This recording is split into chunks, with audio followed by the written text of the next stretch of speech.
Assistant Professor of Political Science at the U of O, Chandler James. Chandler, thank you so much for being here. It's a pleasure. Thank you for having me.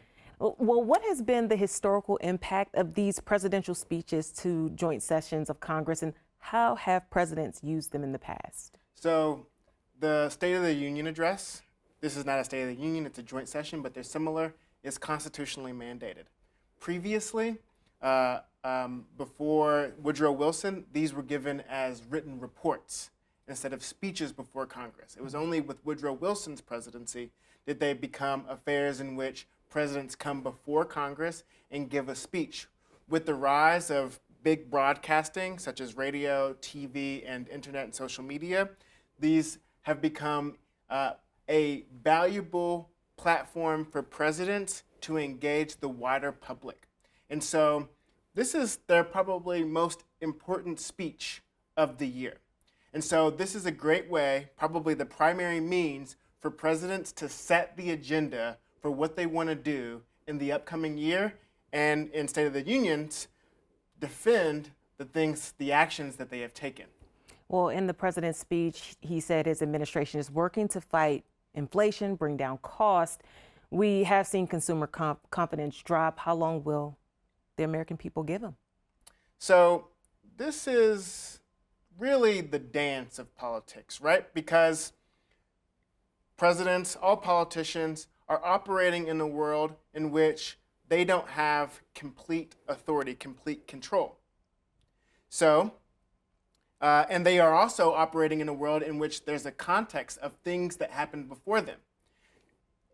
That means that without having that full control, they may not be able to perfectly implement their policies, and they still might be responsible for the blame. And so the politics is trying to use discourse, use rhetoric, use their political plans and platforms to create a situation in which what they do seems like it is helping, and if anything bad happens, it's a consequence of someone else.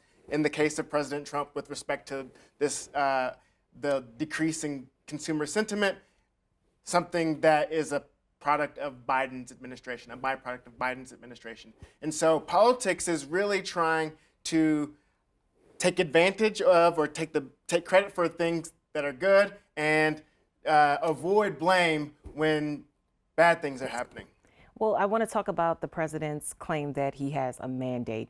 It's ultimately what Representative Al Green was removed for. Is there legitimacy to either side's claim, or is it just politics? So I think that this speaks exactly to what I was saying previously. Presidents want to get credit for all the good things or seeming good things, and they want to deflect blame when bad things happen. With respect to this mandate idea, it's unclear exactly what a mandate constitutes. Presidents, whether they win by a very small majority in the Electoral College or they win a huge majority, are afforded the same powers. What presidents seek to do is to use public support and whatever prevailing evidence around them to suggest that they have a mandate for the actions that they seek to take. And if people believe that, if they believe that the president has a mandate, even if we don't know exactly what that means, then that can help them, that can facilitate them pursuing their policy agenda. And so what President Trump is trying to do when saying that he has a mandate is to justify his actions and build a broad base of support. With Al Green saying he doesn't have a mandate to cut Medicaid, he's saying American voters didn't vote for you to do that, and his basis would be Trump didn't talk about that during the campaign.